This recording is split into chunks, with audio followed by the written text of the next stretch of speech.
Mark Rogers TV, always talking college football 24/7, 365. And at this time, we're addressing the Ohio State football situation and Urban Meyer's coaching in particular. So I received 75 comments on my last video, my instant analysis of the Buckeyes' 31-16 loss to Oklahoma. So thanks for those comments. Subscribe to my YouTube channel right here at Mark Rogers TV for the best in college football analysis, not just from me, from the best bloggers and broadcasters in the industry. Also, the audio podcast at Stitcher, iTunes, and Podbean. All right, a lot of astute comments. I appreciate a lot of you who are out there commenting on a regular basis and providing feedback and insight into college football.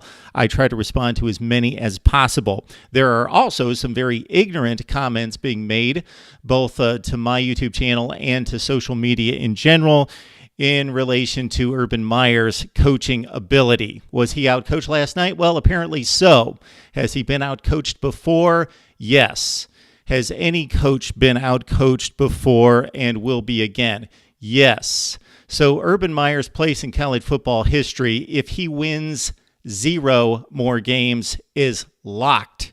He has, by some standards, the best winning percentage in the history of college football. By any measurement, has one of the top 5 winning percentages in college football. So do not argue the track record, because you would sound foolish, because it's cemented in stone. It's locked. It's loaded. He's one of the greatest coaches of all time. He has 3 national championships at 2 different programs. He has taken 2 other teams to undefeated seasons, but they were not given the opportunity to compete for a national championship. Talking Utah 13-0 in 2004 that won the Fiesta Bowl over Pitt, and Ohio State, of course, in 2012 when he inherited somebody else's, Jim Tressel's, players and went undefeated. Then he won 24 consecutive games before he lost to Michigan State. It's inevitable that anybody's going to lose, and I heard the same comments after he lost to Michigan State in the Big Ten Championship in 2013 that he was outcoached. Again, maybe so. Anytime a coach has great talent and he's playing a team that has either equal talent or lesser talent and loses the game, well, you can come to the conclusion that he was outcoached, and I have no issue with that. Because either he didn't game plan well enough, his coordinators didn't game plan, and that's his responsibility. The play calling was suspect, or you could say the team wasn't motivated or up for the game enough, and that's his responsibility as well. Regardless of how you slice it, it's all his responsibility. Therefore, he was outcoached, even if he doesn't have as good of players as the opposition, and the expectations are in Ohio State or Alabama, you got to win the championship every year. Then he's outcoached because he didn't recruit good enough players. So last night, yes, it looked like Oklahoma's scheme offensively was advanced and took advantage of Ohio State. Urban Meyer looked as though he game planned similar to knowing what he was able to do and what his team was able to capitalize in 2016 in Norman, Oklahoma, in a dominant win. Maybe the motivation for Oklahoma was underestimated. Baker Mayfield talked about it all offseason, that this loss to Ohio State in 2016 drove him and drove this team to be better. So maybe they wanted it more. Coach can't be in control of everything. Yes, Urban Meyer gets credit and recognition for a lot of good things, and he has to take the heat for the loss. So I have no issue with him being labeled as outcoached in this game. But the comments that he can't coach or he sucks, those are ridiculous. If he sucks, then everybody sucks. And if you want examples, here you go.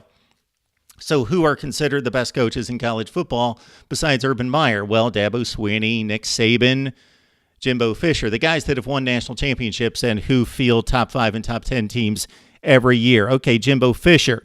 Well, he's lost to Dabo Swinney, a couple consecutive years now, so he's been outcoached there. He's even been outcoached by the likes of Larry Fedora at North Carolina last year and outcoached by Paul Johnson at Georgia Tech, because they lost to Georgia Tech and they lost to North Carolina the last 2 years, and those are inferior teams by far. Let's see. He's been outcoached by Chip Kelly because he lost to Oregon by 39 points in the Rose Bowl in a National College Football semifinal. And, of course, he was outcoached this season by Nick Saban. And I could go on and on. Bobby Petrino outcoached him as well. Oh, Dabo Swinney lost to Pat Narduzzi last year. He lost to Pitt at home. How could that be possibly forgiven in any way? Well, they rallied and they won the national championship. Something that, Urban Meyer did in 2014. Lost to an unranked Virginia Tech team at home, a team that finished the season at 7-6. How many people predicted Ohio State to win a national championship after that game? I would count myself as 0 and counting all of you being 0, but they turned it around. I'm not predicting that they're going to win the national championship this year. I'm not also going to discount that they could run the table or lose a game in the Big Ten, still win the Big Ten championship, and get back to the college football playoff. Dabo Swinney, yes, we mentioned his losses. Nick Saban. Nick Saban lost to who? Hugh Freeze in 2 consecutive seasons. He was outcoached, obviously. He had much better talent, and he lost to Ole Miss and Hugh Freeze back-to-back. He, of course, lost to Dabo Swinney last year. Nick Saban has had seasons in which he's lost 7 games. So he obviously was a horrible coach those particular years. And a guy currently on the hot seat in Gus Malzahn, he, of course, beat him a few years ago en route to a national championship run. All right. Obviously, Urban Meyer needs to fix the passing game. And a lot of us thought that Kevin Wilson, coming in from Indiana with his pedigree that he established at both Oklahoma and Indiana in running offenses, would fix all this. And it apparently hasn't, because the passing game is still in shambles to a certain extent in terms of what it's expected to do. I thought the offensive line pass protection was pretty good last night. J.T. Barrett's not a great quarterback. Is he good enough to win a championship? Yeah, with the right guys around him. Ohio State has not replaced Devin Smith. They have not replaced Michael Thomas, the 2 elite receivers in that 2014 championship run. They've not replaced them, and J.T. Barrett is not dynamic enough like Michael Vick or Cam Newton to overcome that. He can win championships if given the right personnel, but he can't do it on his own. Urban Meyer said after the game yesterday that he would not replace J.T. Barrett. He said in no way is he considering that. I think much of that has to do with loyalty. Got to credit Urban Meyer for that, and he sees practice every day. He knows who the best quarterback is. He certainly was not hesitant about pulling J.T. Barrett at other times when he had Cardell Jones on the bench. He doesn't have Cardell Jones on the bench right now. He doesn't even have his backup quarterback, Joe Burrow, who has shown that he's a pretty capable quarterback in mop-up duty, at least has the talent, the guy who's thrown more touchdown passes than any player in the history of Ohio high school football, but he's got a broken hand. So I don't think he's too confident in going to the next guy. And let's just keep in mind, as we close here, that after losing to Virginia Tech in 2014, we know what happened. They ran the table. They won the national championship, beat 2 of the best teams that we've seen recently in college football in Alabama and Oregon. In 2015, no, Ohio State did not get back to the national championship after losing to Michigan State. But what did they do against 2 top 10 teams the last 2 games of the season after being humiliated at home against Michigan State?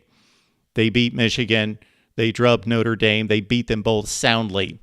And then last year against Penn State, they lost that game. Then they ran the table to get to the college football playoff, and in their way, they beat a number of solid teams, including a top 5 Michigan team. So don't put it past Urban Meyer and Ohio State to get on a roll after this. Not necessarily predicting this. I think they have a huge issue with the passing offense, and the defense isn't quite as great.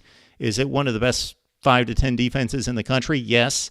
Is it number 1 or number 2? It doesn't look to be performing at that level at this point. Can it in the future? Most certainly. So Ohio State's still very talented, and there's not a whole lot of teams out there that want to play them. They do have problems and issues to fix. Would love to hear your comments right here at Mark Rogers TV.